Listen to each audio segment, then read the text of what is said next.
Smart Talks vous est présenté par Circle, powered by Square.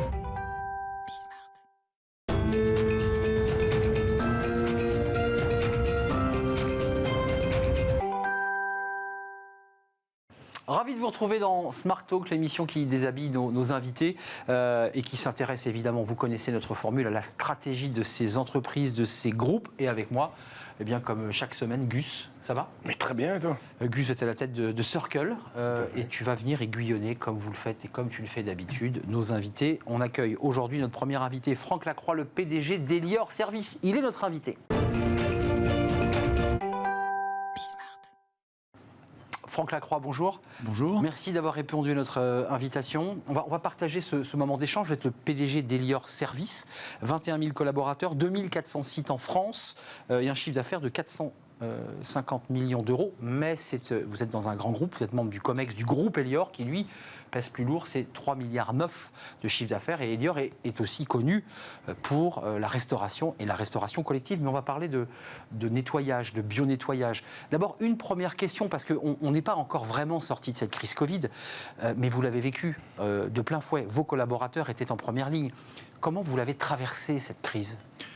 D'abord, ça fait plaisir que vous disiez qu'ils étaient en première ligne, parce qu'on a souvent entendu parler de la deuxième ligne. Bon, c'est vrai. Vous faites une contraction, mais qui me plaît beaucoup, parce qu'au fond, première ligne, deuxième ligne, dans cette période quand même très difficile, je veux vous dire, c'était la même chose. Ce qui a été frappant pour les collaborateurs d'Elior Service, c'est que c'était leur très grande disponibilité, en fait. On a répondu présent. Ça a été une épreuve pour nos femmes et nos hommes qui se sont mobilisés dans les périodes difficiles. On a déjà un peu oublié la première période de confinement où les Français... Les rues étaient vides, il restait quand même des gens pour nettoyer. Les rues étaient vides, oui. Exactement. Et nos collaboratrices, nos collaborateurs sont allés dans les hôpitaux, au contact des patients qui étaient contaminés, etc., pour désinfecter, nettoyer, faire en sorte que la vie puisse continuer dans ces lieux collectifs. Donc ça a été une épreuve, mais franchement, je dirais, ça a été en vérité une opportunité formidable pour l'entreprise. D'abord parce que ça a été l'occasion pour cette entreprise de sortir de l'ombre, comme beaucoup de métiers de la deuxième ligne. Ouais. Et donc, au fond, quelque part, un peu la fierté d'exister, d'être reconnu par nos clients, etc. Vous avez dit deuxième ligne, vous avez remarqué. Oui, vous êtes revenu je suis revenu. Je suis influencé par ceux qui... Par les médias. C'est exactement ça.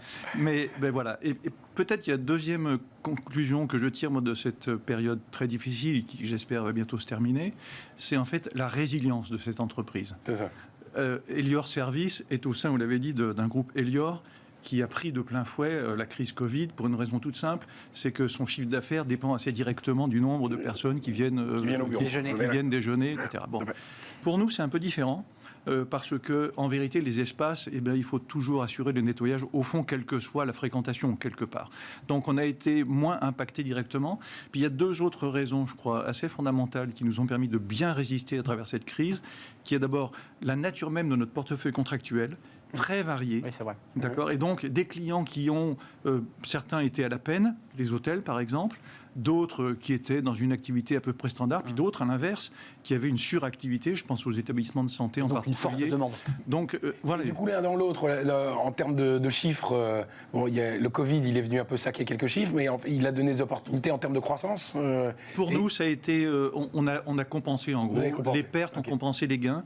Et il y a le portefeuille contractuel, bien sûr, mais il y a aussi la très grande réactivité de nos équipes qui ont su, au moment où l'activité baissait, inventer à une réactivité spectaculaire, en fait, des nouveaux procédés de désinfection certifiés Covid, etc. Donc, on a créé, par la réactivité, la proximité avec nos clients, un business qui a permis de compenser la perte. Et du coup, est-ce que vous avez été un peu au chevet de vos clients qui avaient des frais fixes qui étaient colossaux sans que le business fonctionne, et qu'avec des boîtes comme vous, c'est des contrats qui sont annuels, voire pluriannuels, et de se dire, bon, ok, on va faire un effort, on va mettre les factures de côté pendant quelques mois. Comment ça s'est passé? Oui, ça s'est passé comme ça. Il y a eu des négociations dans la proximité, dans l'intelligence et le partenariat, et qui, pour tout vous dire, pour être totalement honnête, se sont faits dans les deux sens. C'est ça. C'est-à-dire, parfois, nous-mêmes avons été amenés à prendre des décisions contractuelles pour aider nos clients qui étaient en difficulté. notamment dans le monde des loisirs, des grands clients. Et inversement, certains ont compris notre difficulté pour nous aussi à, d'un seul coup, ne plus avoir de revenus alors qu'on avait des coûts fixes. Et donc, ils ont joué le jeu. Franchement, il y a eu une espèce de solidarité objectivement contractuelle qui était intéressante. Et dans l'évolution justement de cette notion de contractuel, il y a quand même la notion de nettoyage, ça suit quand même un certain nombre de normes, entre guillemets. Enfin, il y a même pas, on peut enlever les guillemets.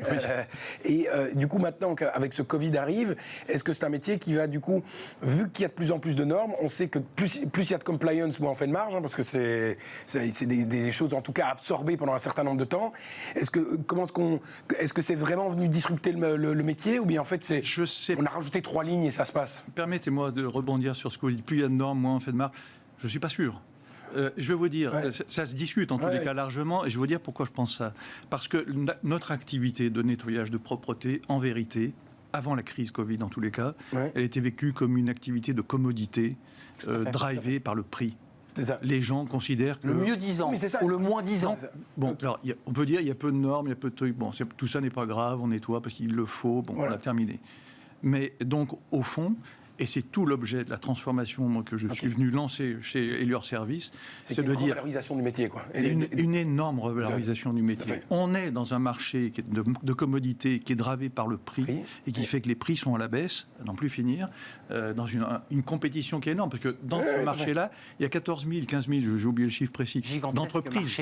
Complètement. C'est un truc. Il y a 16 milliards d'activités, mais il y a 14 000 boîtes, très peu de barrières à l'entrée, et voilà. Complètement. Et c'est ça, en fait. C'est qu'en fait, les normes qui sont venues se mettre viennent mettre des barrières à l'entrée et du coup, la revalorisation du métier. En tous les cas, certains sauront saisir cette opportunité pour revaloriser ce métier-là.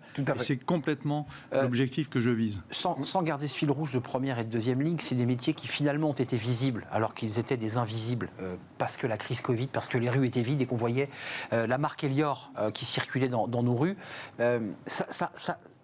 Ça pose aussi la question de la revalorisation, je dirais, de ces métiers. C'est vrai que ces métiers de nettoyage, ce n'est pas les métiers les plus valorisants. Comment vous faites pour justement attirer des collaborateurs, pour leur dire « venez, ça a du sens », alors que c'est parfois des métiers extrêmement difficiles et peu valorisés, et parfois mal rémunérés? Oui, souvent. Pour être honnête, on sait que c'est des métiers qui attirent du personnel qui n'est souvent pas qualifiés. C'est des personnes qui sont d'abord, pour 80% chez nous, sont des femmes. Et c'est un métier qui a des contraintes. On le sait, des contraintes horaires. On travaille en fait souvent finalement en temps partiel la nuit, si je caricature. Voilà, décalé, dans des conditions, dans tous les cas décalées. Donc c'est des conditions évidemment difficiles.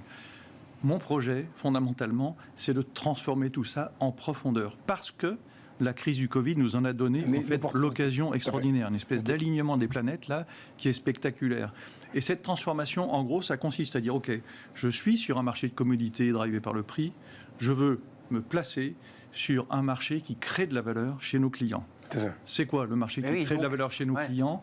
C'est d'apporter, pour moi, c'est le leitmotiv, c'est ça, c'est d'apporter en fait une solution pour gérer le risque sanitaire dans les lieux de vie collectifs.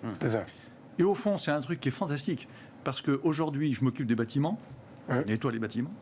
Demain, je m'occuperai des personnes qui occupent les bâtiments. Et mon sujet, c'est de dire, je vais vous apporter une solution de maîtrise du risque sanitaire, rendre possible à nouveau la vie collective. C'est l'humain qui C'est l'humain qui est dedans, et ça change tout. Oui, complètement. Une toute petite parenthèse, parce que il y a un petit sujet d'actualité, je voulais voir si ça touche un peu ton image, parce qu'on parle d'image. Orpea. Comment est-ce qu'on s'adresse donc pour rappel pour les téléspectateurs, Orpea qui est ce grand groupe de maisons de repos où il y a un scandale actuellement sur la manière dont les EHPAD sont gérés. Est-ce que tu dois bouger quelque chose chez toi là-dessus ou bien comment ça se passe? Alors, d'abord, nous sommes présents. La moitié de notre business chez Elior Service, c'est dans le monde de la santé. Donc, on est on n'est pas n'importe quelle entreprise de propreté, on est spécialisé dans des lieux compliqués, très exigeants. Hôpitaux, cliniques, services de soins, de récupération. Les EHPAD, j'avais presque envie de dire hélas, on n'y est quasiment pas. Et en particulier chez ces grands groupes, Orpea et d'autres, Nous n'y sommes pas pour une raison toute simple, c'est que leur stratégie à eux, c'est d'internaliser Tout à fait. pour avoir du personnel probablement un peu polyvalent, en tous les cas qui voilà. Et en fait, et donc ça va peut-être ça va peut-être ouvrir un pan de business qui doit se réguler parce qu'il y a des. Je pense qu'il va se passer en effet des choses. C'est ça. En tous les cas, moi je ne donne strictement aucune leçon, mais je Non, simplement la on chose s'entend bien, suivante, on s'entend bien. c'est que je pense que la propreté, l'hygiène, la désinfection, c'est un métier. C'est ça. C'est un métier et qui a des contraintes, qui nécessitent de la formation, de la rigueur, un système de management. Les personnes qui sont dans ce métier-là méritent d'avoir des perspectives de carrière, d'évolution, etc. Et c'est ce que nous proposons, C'est ça. l'externalisation. Et je crois que l'externalisation, c'est probablement un élément majeur sur l'axe de la qualité du service. Je pense que ça pose ces questions-là, mais toutes les questions, y compris la phase Covid, je pense, met le doigt, de toute évidence, sur la qualité des services qui sont amenés par ces gens de la première ou deuxième ligne. Quelques mots quand même, parce qu'on y est sensible. Vous utilisez des milliers de litres, puisque vous évoquez ces produits chimiques de nettoyage qui sont utilisés par les collaborateurs. Il y a un enjeu environnemental et écologique. J'imagine que c'est parti, vous qui venez d'arriver dans le groupe, d'une réflexion de fond. C'est un vrai sujet. D'abord, pour la protection des collaborateurs qui les utilisent, parce que ce sont des produits souvent toxiques, et puis aussi pour tout simplement l'environnement, la nappe phréatique et tous ces sujets-là. Je sais qu'ils vous tiennent à cœur. Comment on fait là pour changer un peu le modèle ? Alors on travaille d'abord sur des alternatives. Ce qu'on appelle ça, nous, c'est le bio-nettoyage responsable, qui consiste en fait à trouver des solutions pour éviter d'utiliser tous ces produits qui émettent des COV, et toute une série de désagréments pour ceux qui le font d'abord, nos collaborateurs, et pour ceux qui sont dans les environnements. Donc il y a des solutions, on est en train d'en tester un d'ailleurs sur une clinique en région parisienne, où figurez-vous par exemple, on nettoie les sols avec de l'eau. Sans produit. Et du vinaigre un petit peu quand même. Alors non, c'est quasiment pas de produit, mais c'est connu. C'est des microfibres spécifiques ou des. Donc c'est l'appareil qui nettoie, qui est voilà. Et est-ce que tu bouges ton business en fonction de ça par rapport à de la compliance ou bien parce qu'en fait tu arrives à remonter le prix sur la top line? Donc en gros, est-ce que tu arrives à récupérer ta marge parce qu'en fait tu vends du bio et que les gens veulent ça, donc tu vends plus facilement, ou bien je le fais parce que l'État m'a dit que quoi. C'est pas l'État. D'abord, c'est l'envie de nos clients, c'est le besoin de nos clients, c'est leur propre politique RSE, c'est une vraie demande aujourd'hui. Et d'ailleurs, parce que quels que soient les clients dans le monde de l'entreprise, dans le monde de la santé, clairement, ils ont tous des engagements qui prennent, et donc nous on est là pour les aider. Tout à fait. Non mais je suis d'accord avec toi. Non mais la marge, il y a une vraie demande client. Mais la notion de la demande client, est-ce qu'on est dans le bio il y a 5 ans où tout le monde dit je vais manger du bio, et puis quand tu vois le prix de la banane, tu fais bon, en fait, okay, c'est pas grave, on va prendre celle-là, ça marcherait aussi. Ou bien il y a vraiment ils sont prêts à venir mettre le supplément qui fait qu'ils auront un truc qui est respectueux. Objectivement, on regardait par rapport à l'ampleur de la répartition de nos coûts, si vous voulez, nous, objectivement, c'est epsilon.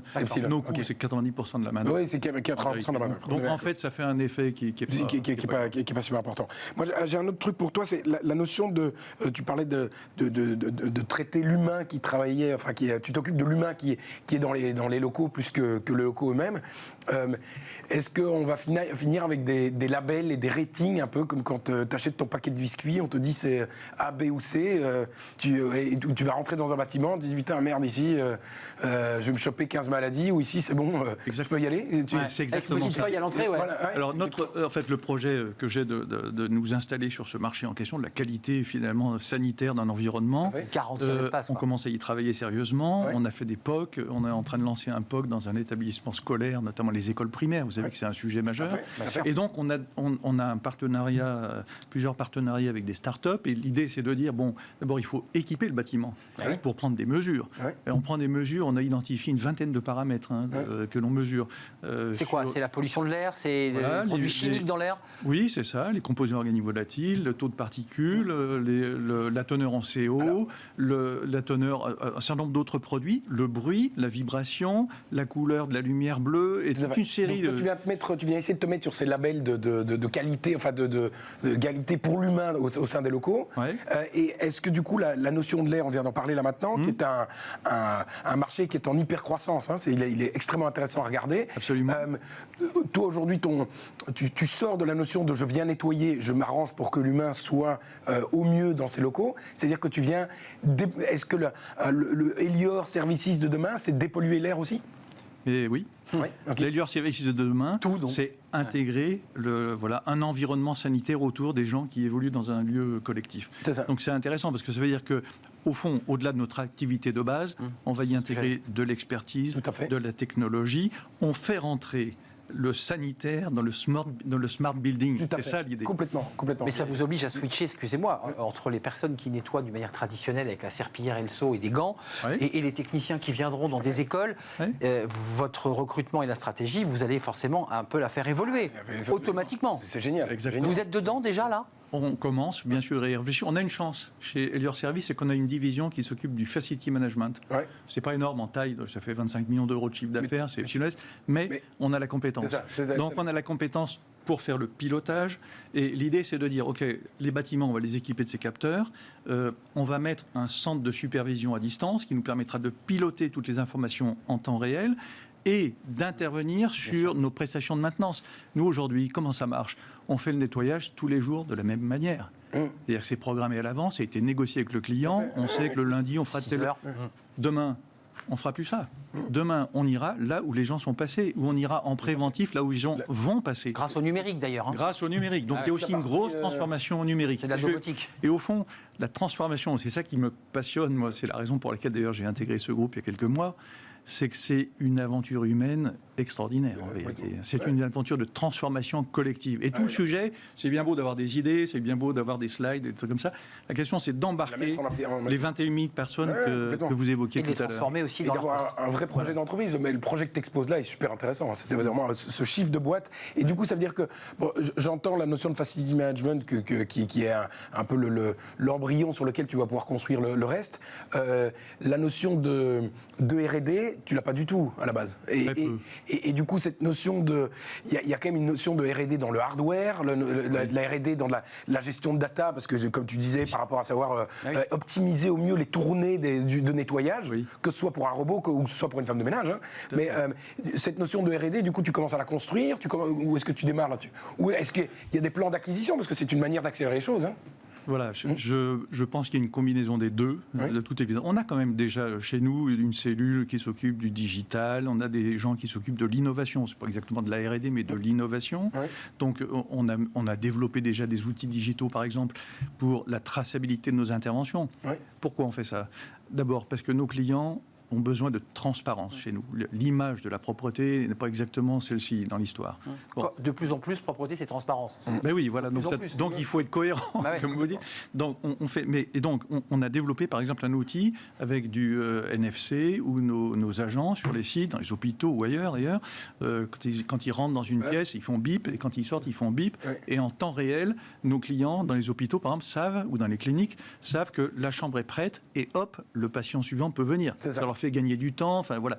Donc on a quand même, vous voyez, un peu d'initiative malgré tout, d'innovation. Mais là, on franchit une étape un peu différente. Vous avez raison. Et je pense que la piste de l'acquisition de compétences, elle est essentielle parce que exactement. Tu parlais de l'innovation et là, je ne connais pas l'état de l'innovation qu'il y a chez toi, mais par contre, je la connais dans beaucoup de grands groupes et trop souvent, beaucoup trop souvent, presque systématiquement, l'INO est un département en soi. C'est-à-dire qu'en fait, on a traité l'innovation comme étant le truc à côté de la stratégie. On fait de l'innovation parce qu'il faut faire de l'innovation et c'est le futur. Et qu'est-ce qu'on se retrouve? On se retrouve avec des DG, des danseuses de DG, hein, des trucs, c'est super, on a fait des trucs de start-up, machin, etc. Mais c'est pas implémenté à... Mais il n'y a rien qui sort. Oui. Et donc, comment est-ce qu'on... le besoin de venir faire de l'INO stratégique, donc d'avoir un plan strat à la base, et l'INO qui vient servir la stratégie et pas l'inverse. Donc, Excellente question. Excellente question. Ma réponse est la suivante. J'ai prévu j'ai fait d'ailleurs un recrutement. La personne va arriver dès le début du mois de mars d'un poste dont le titre colle exactement à ce que vous dites. Merci. Inno stratégie. Non, on appelle ça la DID, direction de l'innovation, du digital et de l'excellence opérationnelle. C'est ça. Je pense qu'il y a l'intégration nécessaire, surtout sur une boîte comme la nôtre. On n'a pas non plus, on n'est pas le top du CAC 40. Vous voyez ce que je veux dire? On n'a pas des couches de structure à non plus finir. Il faut qu'on soit straight to the point, vraiment en construction très proche du terrain. Et c'est justement cette synthèse entre la stratégie, l'innovation et la réalité de tous les jours qui va être faite dans cette direction. Juste une question, parce que là, on est sur l'innovation. On est en train de cheminer vers quelque chose qui va devenir très concret, puisque vous êtes en train de le mettre en place. On l'entend. Est-ce que c'est aussi à dire que vous êtes en train d'abandonner doucement finalement le marché du nettoyage traditionnel? Parce que vous le disiez, le marché est complexe, il y a des centaines et des centaines d'entreprises qui vous challengent, qui essaient de tirer les prix au plus bas. Est-ce que vous dites finalement c'est peut-être plus ça notre stratégie? Non, je ne pense pas qu'on va l'abandonner. Par contre, on va choisir nos segments de marché. C'est ça. Des segments de marché où il y a plus de valeur ajoutée, en réalité. Par exemple, on n'est déjà pas, en fait, par exemple, dans le logement collectif. On ne nettoie pas les escaliers, des logements. On est plutôt dans les choses un peu plus compliquées, sur lesquelles on sera capable d'apporter vraiment, voilà, ce niveau d'exigence. Et en fait, la logique, c'est en fait de vendre non plus des heures, si je fais simple, c'est de vendre un résultat. Tout à fait. Donc c'est des contrats de résultats et on les a déjà, on a bien identifié. Qu'est-ce qu'on veut mesurer? C'est un indice de confinement, un indice de risque viral, un indice. Tout ça est structuré et on devrait être capable de mettre en place des contrats avec plusieurs niveaux, le contrat de base, le contrat standard et le contrat level. Plusieurs formules en fonction du besoin du client. Complètement. Et on parlait tout à l'heure de la notion de hardware et il y a un peu une question aussi dans la stratégie dans votre stratégie de remonter la chaîne de valeur ou pas. C'est-à-dire, en fait, à la base, je fais du nettoyage. Là, maintenant, soudainement, je sors un peu de ce truc-là. Je vais donner le service à l'humain. Du coup, je dois développer des produits, aussi bien des produits de nettoyage que des techniques de nettoyage, que du hardware. Hein, tu en parlais tout à l'heure. Est-ce que ces trucs-là, en fait, il n'y a pas un asset qui va se développer au fur et à mesure, qui est où je viens remonter un peu ma chaîne de valeur, et parce que c'est pas là, donc je vais devoir le faire. Et si je le fais, ça peut être utile. Ben oui, d'autant que les choses n'existent pas en vérité. Exactement, tout à fait. Donc on est collectivement tous en train de construire ce truc-là. Autour d'ailleurs, quelque part, je lisais il y a quelques jours le dernier plan santé-environnement. On voit bien que quand on lit ce document-là, tout le monde est en train d'essayer de comprendre ce qui se passe, de voir dans quelle étape on va se positionner. Donc oui, vous êtes dedans alors, finalement, vous êtes en phase avec ce plan santé-environnement. Je suis dedans, complètement. Je pense, c'est un peu nouveau, il faut le dire, voilà, mais je pense qu'on a vraiment notre place. Et d'ailleurs, pour une autre raison, parce qu'il y a aujourd'hui, il y a des bureaux d'ingénierie qui travaillent sur la question des risques sanitaires. Bien sûr. Ils ont commencé d'ailleurs à exister à l'époque de la Légionelle, vous vous rappelez de ça? Oui, tout à fait. Moi, je connaissais bien, puisque j'étais à l'époque chez Dalkia, j'étais président de Dalkia, et bon, on a compris d'un seul coup que quand on vendait de l'eau chaude sanitaire, on avait un risque sanitaire associé. Et oui, parce que dedans, dans l'eau, il pouvait... Bon. Ouais. Mais là, en fait, ces cabinets d'ingénierie, ils sont là pour donner des conseils. Nous, notre chance par rapport à eux, c'est qu'on est déjà chez les clients. Bien sûr. On a 21 000 personnes dans tous les sites. Donc pour développer ça, on va être beaucoup plus concret, beaucoup plus rapide. Alors, sur la partie de remonter la chaîne de valeur, il y a un autre aspect. Tu parlais tout à l'heure des collaborateurs qui pouvaient biper à chaque fois qu'ils rentraient dans une salle. Est-ce qu'il y a des réflexions avec des boîtes de BTP? C'est-à-dire que se mettre en amont du truc, c'est de se dire, en fait, ce bâtiment, à un moment, c'est de la domotique, il va falloir que je vais devoir faire le truc. Le BIM. C'est le BIM. Exactement. Comment est-ce que moi, je vais m'impliquer dès le départ à la construction pour pouvoir optimiser mon produit, mon service? Vous avez vu, il part loin là. Il part très très loin. Non, on n'y est pas encore. Je vais être honnête, mais c'est essentiel. Oui, tout à fait. La question est fondamentale parce qu'au fond, si on rate la porte du BIM, elle n'est pas encore présente aujourd'hui, mais elle s'inscrit. Donc, je vous le disais, c'est ça, c'est faire rentrer nos activités dans le smart building. Smart building, il y a les buildings existants, mais il y a ceux en construction. Et puis au-delà de ça, même sur les buildings existants, il y en a qui sont en train de les digitaliser. Gare et Connexion a décidé de lancer un regardeur nature, le BIM dans toutes ces gares. Non, complètement. Et le risque en fait du truc, c'est que c'est le fait de ne pas y aller, il y a une chose, mais c'est le fait que le BTP redescende vers chez toi. Oui. Parce que le BTP, il y a un moment, il commence un peu à en avoir ras-le-bol. C'est-à-dire que le mec, il construit un bâtiment, et puis c'est son bâtiment, et puis tu as le bâtiment qui va vivre pendant 35 ans, et il y a tout le monde qui va sucrer dessus. Et donc, les boîtes de BTP que je connais, qui sont en train de réfléchir pour se dire, vous êtes sympas les mecs, mais moi, je vais quand même essayer de tirer un peu le trait pour profiter de bâtiments un peu plus longs. Et donc, si c'est pas toi qui le fais, je dis pas qu'ils vont faire un métier aussi précis que le tien, mais en tout cas, il y a une légitimité de descendre sur la chaîne de valeur. Et vous avez le sentiment que j'ai en conduisant, on est au début, cette transformation, c'est quelque part on est en train de changer de division. Complètement. On était en deuxième division, là on va arriver en première division dans tous les domaines en fait. C'est ça qui est passionnant. Mais tout à l'heure on parlait de la transformation, la transformation de l'entreprise, d'une entreprise très décentralisée comme la nôtre, où les gens sont en petites équipes chez des tas de sites clients, etc. Ce qui est indispensable pour réussir ça, c'est l'adhésion de tous. Tout à fait. C'est ce que j'allais vous demander, Franck. il y a 21 000 collaborateurs, vous êtes en train d'innover, vous nous faites partager un truc génial, c'est qu'on voit comment vous êtes en train de transformer le groupe, enfin, la partie service. Comment vous les entraînez, comment vous les engagez, vos collaborateurs? Vous leur proposez des centres de formation, vous leur dites le nettoyage tradi c'est fini, on va t'accompagner sur une formation longue. Comment vous faites? Alors d'abord, on a structuré un vrai plan de transformation. On lui a donné un nom. Ça s'appelle Cap 2026. Bon. Traditionnel là. Oui. Le Cap 2026. Oui, parce que le projet en soi, il est dingue. Okay. Il y a une vraie vision, il y a un vrai truc où tu peux aller chercher des gens qui. Mais Cap 2026, c'est un peu trop tradit. D'accord.